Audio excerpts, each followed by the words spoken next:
washing and cleaning, pruning some hedges, tidying around the summer garden and mulching. So here I am, jet washing this table. I have vouched not to clean this table because I love the effect of the moss on this table. However, this is a light jet wash and it does by no means remove all the moss that's on the table. Much of it has gone, but I assure you at the end of this clean, there's still a lot of moss on this table and it still looks somehow authentic, if that even makes sense.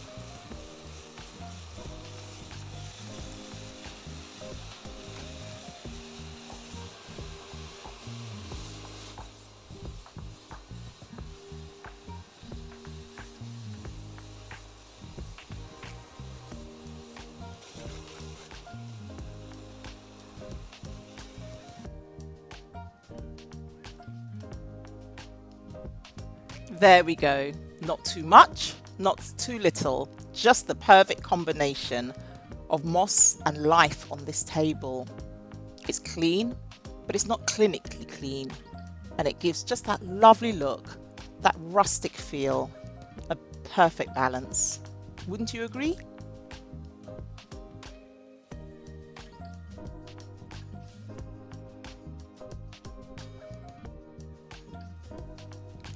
If you haven't yet seen the 3-part series on how I lay down these hexagonal paving slabs, be sure to have a look at the link above or the description below so that you don't miss out on how this part of the garden came about.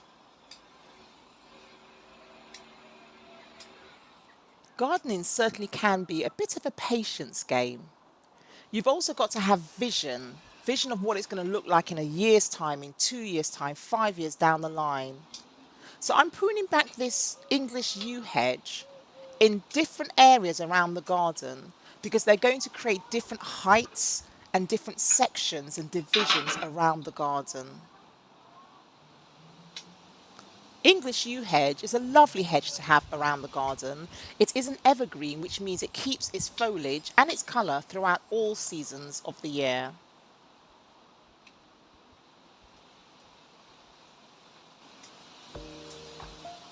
The tree to your left or my right is a plum cherry. It's the one with the deep purple leaves and it's given us some beautiful plum cherries this season. Definitely a must in the garden.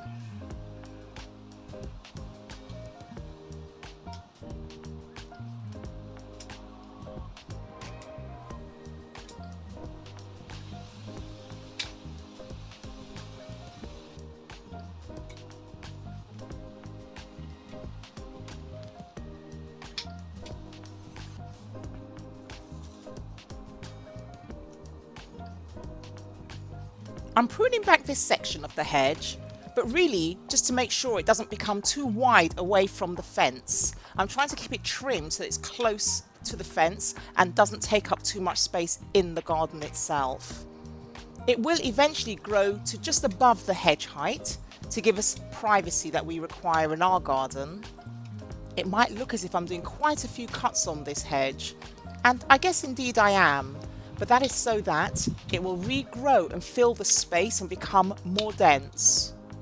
The cuttings, however, will not go to waste. I'm going to cut and drop.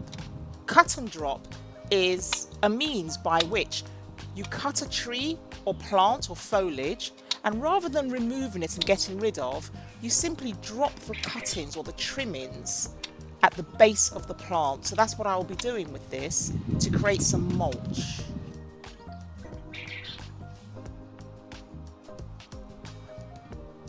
You can probably make out the trunks of some Leylandii trees that we had planted here many years ago. The Leylandii trees can grow to such a phenomenal height. And so to manage them, we are reducing the height of the Leylandii trees and increasing the height of these yew hedges, which will take the place of the Leylandii in good time. Another thing I admire about the English yew hedge is because it can be pruned or trimmed back at any time of the year, spring, summer, autumn or winter. Its leaves or branches tend to remain supple and they don't tend to dry out, as do the branches of the Leylandii. Here, I'm just pruning back one snip at a time.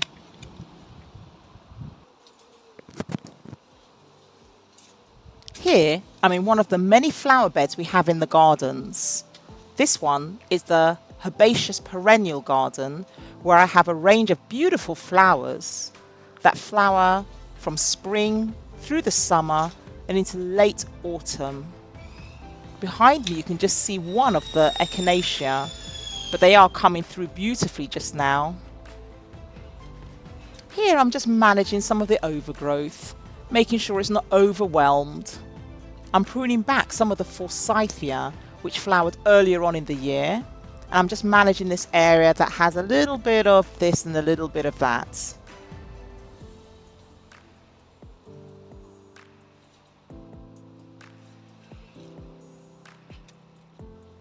You might not be able to see it very clearly from here, but we still have some blueberries and we're still harvesting blueberries. There are also some red gooseberries and they have been enjoyed in recent days as well.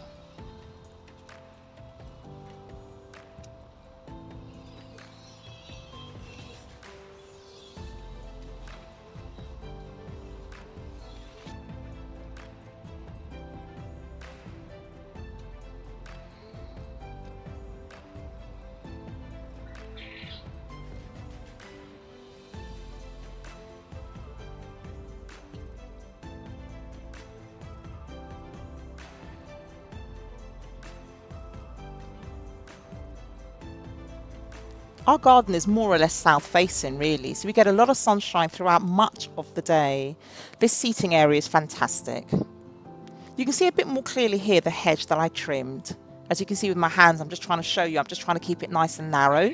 So just trimmed off those bits that were coming into the seating area and also going into the tree cherry, or the plum cherry I should say.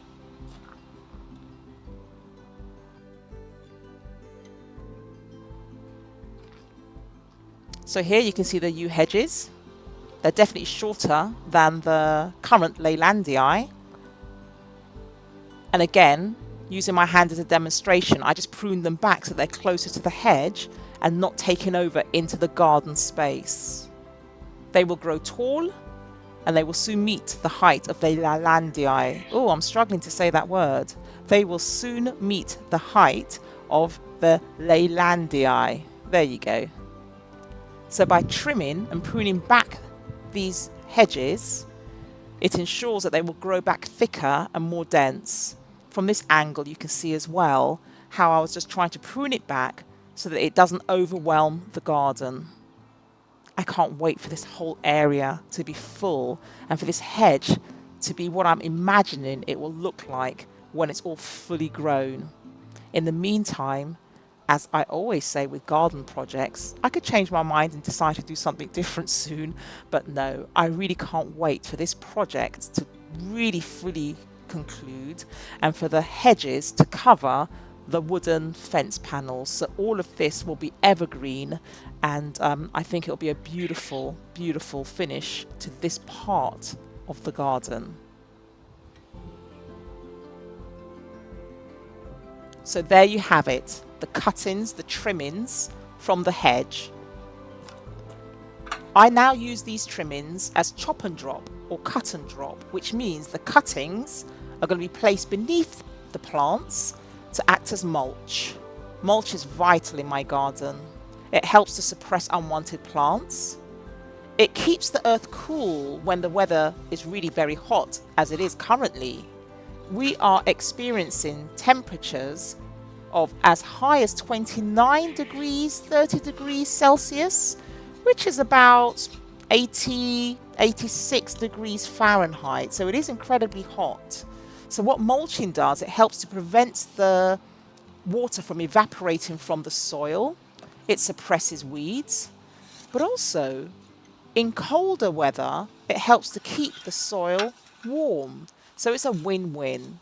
Besides, As it starts to break down over time, it adds all the nutrients back into the soil. It, in effect, works like a composting tea because over time, as it rains and the mulch breaks down, it just releases slowly over time, fertilizing and nourishing the soil.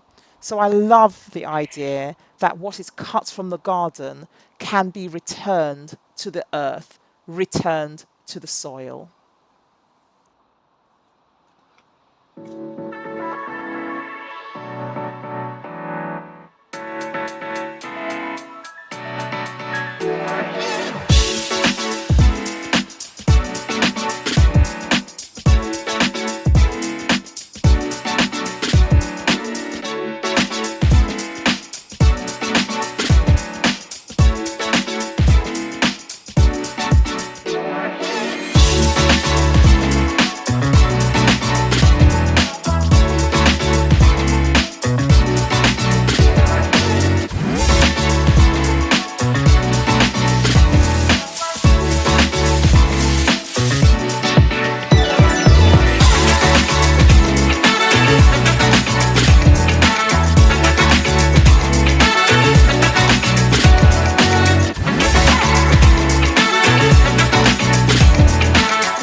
That song was for you to say thank you. Thank you for being here. Thank you for watching. Thank you for the thumbs up. Thank you for the comments. Thank you for being well. Thank you for tuning in. I trust you are well. I certainly am. I'll see you in my next video. Until then, keep well.